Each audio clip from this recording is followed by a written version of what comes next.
একটা মিটিং ডাকবো, সেই মিটিংয়ে থাকবেন। 14 তারিখ একটা মিটিং ডেকেছি আমরা। এটা একটু জটিল পরিস্থিতি, আমরা অন্যান্য রাজ্যকে ফলো করছি। সিবিএসইও ক্যান্সেল করেছে, আবার কিসব শোনা যাচ্ছে। যাই হোক, অন্য রাজ্য পরীক্ষা সঠিকভাবে কিভাবে নিচ্ছে, কিভাবে দেখছে, এগুলি সব লক্ষ্য রাখছি আমরা। এই জন্য আমরা 14 তারিখ দুপুর 12টার সময় সেক্রেটারিয়েটে একটা গুরুত্বপূর্ণ ব্যক্তিত্বদের নিয়ে একটা মিটিং ডাকছি।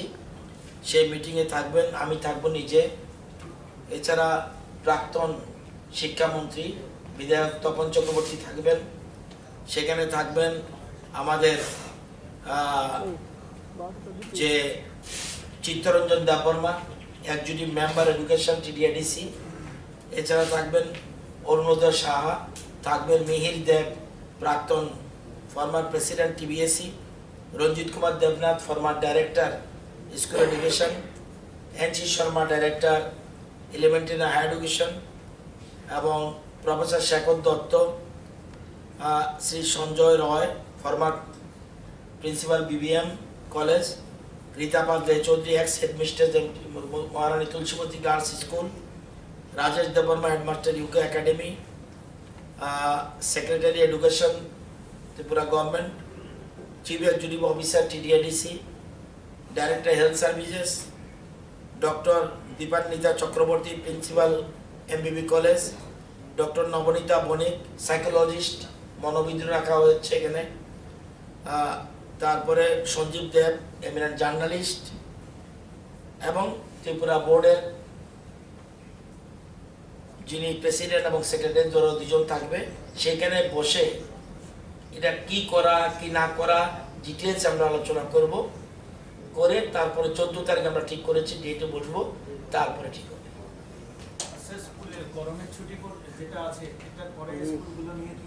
এটা তো করোনার এটা করোনা বিধি নিষেধের উপর ডিপেন্ড করবে। সামার ভ্যাকেশন এক্সটেন্ড হচ্ছে না, সামার ভ্যাকেশন যতটুকু ছিল ততটুকুই, কিন্তু করোনা যে বিধি নিষেধ আছে, যেমন করোনা কারফিউ, এটা আমাদের জন্য প্রযোজ্য, শিক্ষা দপ্তরের জন্য প্রযোজ্য, এগুলি যা আছে যদিও পৃথকভাবে নোটিফিকেশন সবাই দেবে, দপ্তরগুলি দেবে।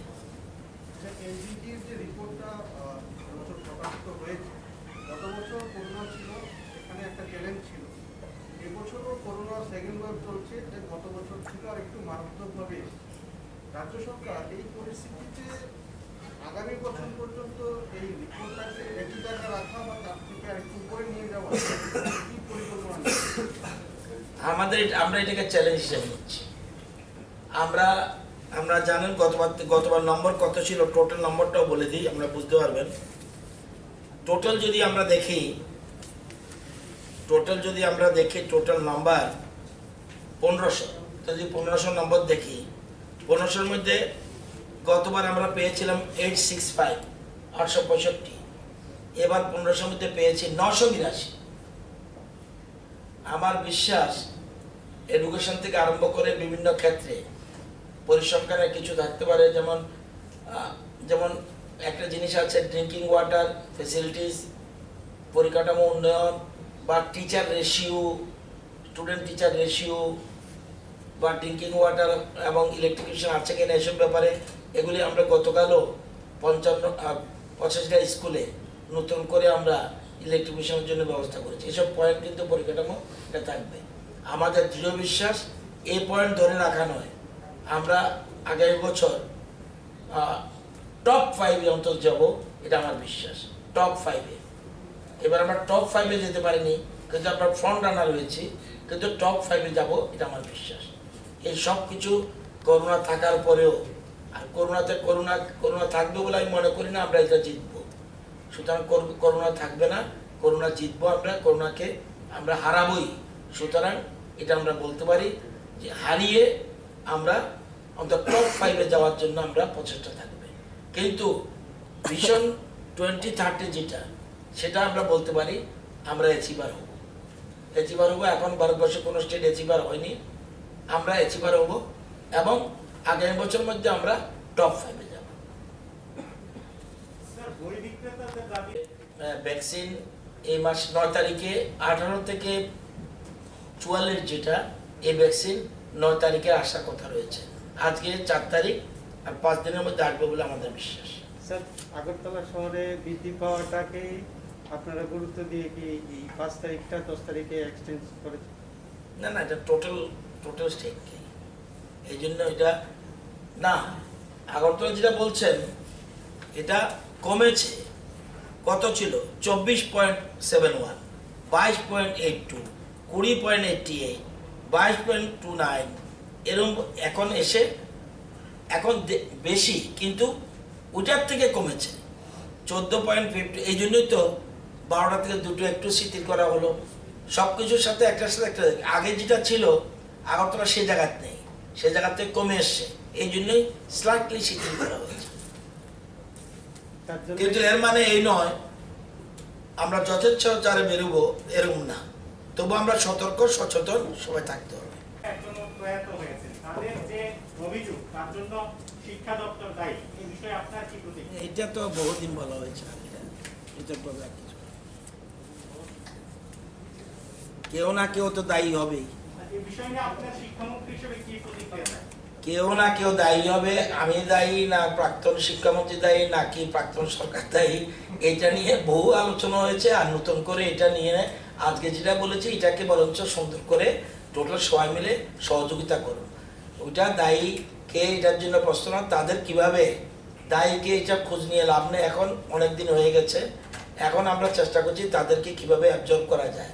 সেই অ্যাবজর্বের চিন্তা আমাদের, ভগবানকে ডাকুন, গডকে ডাকুন যাতে করোনা বন্ধ হয়ে যায়। তাহলে আমরা ইমিডিয়েট পরীক্ষা নিয়ে আমাদের বিশ্বাস এদের মধ্যে বিরাট সংখ্যক ওই গ্রুপ সি গ্রুপ ডিতে ঢুকে যাবে।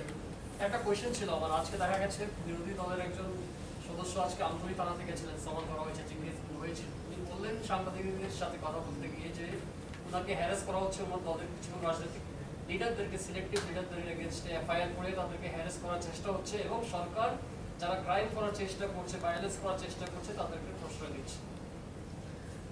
আপনারা নিজেরাই জানেন, ফেসবুকে, আমার ফেসবুকে এরকম পাবেন কখনো কিছু? এই ফেসবুক তো আর নতুন আসেনি, আমরা তো বিরোধী দলে ছিলাম। কোনোদিন ফেসবুকে জনগণকে উস্কে দেওয়ার জন্য বটি, রামদাও, লাঠি, শাবল, বেন্দা এগুলি নিয়ে সব এগিয়ে আসুন, রুখে দাঁড়ান, এরকম যারা প্রভোকেশন করে, প্ররোচনা দেয়, তাদের বিরুদ্ধে মামলা তো হবে। এটা আইপিসি সিআরপিসি আমার জন্য নয়, কারোর জন্য, সবার জন্য। It is applicable to all. আর দেখে দেখে কেন দিয়েছে কে? সবচেয়ে বেশি অভিযোগ, সবচেয়ে বেশি বাজে ধরার কমেন্ট করেছে বানুবাবু। সেজন্য বানুবাবুর বিরুদ্ধে এক ধরনের মামলা, বিজন বাবুদের মধ্যে আরেকটা ধরনের মামলা, এবং জিতেন বাবুর সঙ্গে আরেক ধরনের মামলা। সবকিছুর উপরে নির্ভর করে আইপিসি সিআরপিসি কার জন্য কোন সেকশন প্রয়োগ হবে এটা পৃথকভাবে। বিরোধী দল নেতাও সাংবাদিকদের সাথে আজকে মুখোমুখি হয়েছিলেন, উনি বলেছেন যে উনি যতটুকু দেখেছেন ওনার চোখে এটা ভিউ এক্সপ্রেস করেছে এবং সেটা স্বাভাবিক, রাজ্যে যেটা চলছে তারপর করাই যেতে পারে, এটা কোনো ক্রাইম না। এটা উনি বিচারক না, আদালত এখন মামলা হয়েছে, কোর্টে মামলা উঠবে, সেখানে বিচার হবে। উনি তো বিচারক না, উনি সেকেন্ড পার্টি। কেউ না কেউ অভিযোগ করেছে, সেই অভিযোগের উপরে থানায় মামলা হয়েছে। মামলা এখন অ্যারেস্ট করবে না করবে তাদের ব্যাপার, পুলিশ নিরপেক্ষভাবে চলবে। করার পর কোর্টে মামলা উঠবে, তখন ঠিক করবে এটা আইন সিদ্ধ হয়েছে না আইন সিদ্ধ হয়নি। উনি বিচারক না, উনি বিরোধী দল না হতে পারেন, বিচারক না, মুখ্যমন্ত্রী বিচারক না, আমরা কেউ বিচারক না। আদালত গণতন্ত্রের একটা স্তম্ভ, সেখানে বিচার হবে। বিচার হওয়ার পর ঠিক হবে এটা সঠিক হয়েছে না বেঠিক হয়েছে। সামনের দিকে এগিয়ে যাচ্ছি এবং সবাই মিলে আমরা ত্রিপুরাকে এক ত্রিপুরা শ্রেষ্ঠ ত্রিপুরা বানাবো। এটা আমাদের ভিশনের মধ্যে যেটা রয়েছে, ভিশন 2030, সেই লক্ষ্যে আমরা এগোচ্ছি। আপনাদের সকলের সহযোগিতা লাগবে। এটা হলো বাস্তব চিত্র। ডকুমেন্ট চাইলে আমার কাছে আছে, তবে আরও ডিটেলস আপনারা পাবেন 190 পেজ, মোস্ট প্রবাবলি 190 পেজের বই বইটা আমার কাছে আসেনি, আমি সবগুলি বের করে নিয়েছি, সেই জন্য পেয়েছি। বই যখন আসবে তখনও দেবো। এটা বাস্তব চিত্র, এবং গতবারের বইটা আমার কাছে আছে, সেখানেও কি পজিশন ছিল এটা আমি অ্যাসেম্বলির মধ্যে পড়েও শুনিয়েছি, যে এ হলো চিত্র ত্রিপুরা। অথচ কোথায় ছিল ত্রিপুরা আর কোথায় কিভাবে এগুচ্ছে।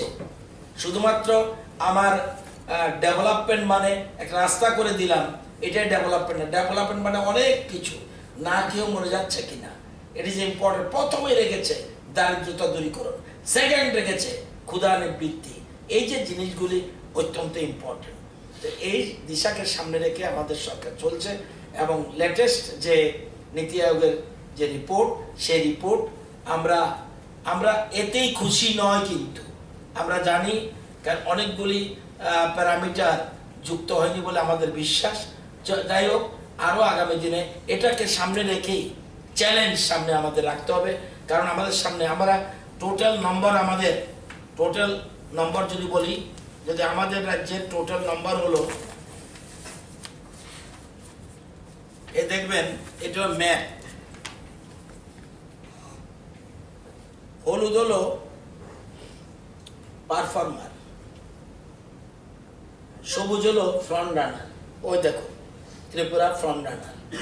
সব হলুদের মাঝখানে নর্থ ইস্টে টিম করছে ত্রিপুরা, সিকিম, ত্রিপুরা, মিজোরাম। ওইদিকে উপরেরটা সিকিম, এদিকে ত্রিপুরার সাথে মিজোরাম। দেখেন ম্যাপের মধ্যে বুঝে যাবেন হোয়াট ইজ দ্য ডেভেলপমেন্ট, একদম চিত্র পরিষ্কার।